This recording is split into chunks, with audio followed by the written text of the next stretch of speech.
मामूली साईं छा थियो आहे मसलो? फुर थियो आहे साईं। किथे? शिकारपुर साईं बैंक को निकिता त जीअं घिटी में हिकिड़े में रश्के और वठी वियो हिते फुर थियो साईं। कहिड़े हंधि?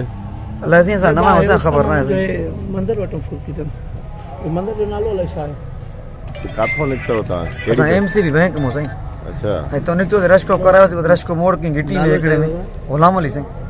किथे वेठो आहे? जेकाबाद साईं। जेकाबाद कहिड़े हंधि? मौलादाद साईं। मौलादाद में जो साईं कथे जो आहे? कथे आहे मां साईं। कोठी जो साईं उतो जो आहे। ओॾो जाओ? कानपुर जा। हा बोलो जा। हितो पैसा कहिड़ो करण आया हो? साईं मिल दे वियासीं न साईं। मिल वारो ॾिनो हमरा पंहिंजो ॿियो चेक बि न चयो उते तव्हां पास कराए ॾींदो। हा असांखे उते चेक पास कराए मिल वारो चयो मां वेंदुमि कम सां पंहिंजे सां। टोटल 12 लाख 30 हज़ार रुपया। 12 लाख 30 हज़ार। 12 लाख 30 ई खसे आहिनि? न साईं 3 बची आहिनि हिकु साइड वारा। 3 बची आहिनि। 9 खसे आहे। 12 लाख छा थियो आहे? उहे मोटरसाइकिल ते असां रश्के तव्हां छा थियो? असां रश्के ते साईं।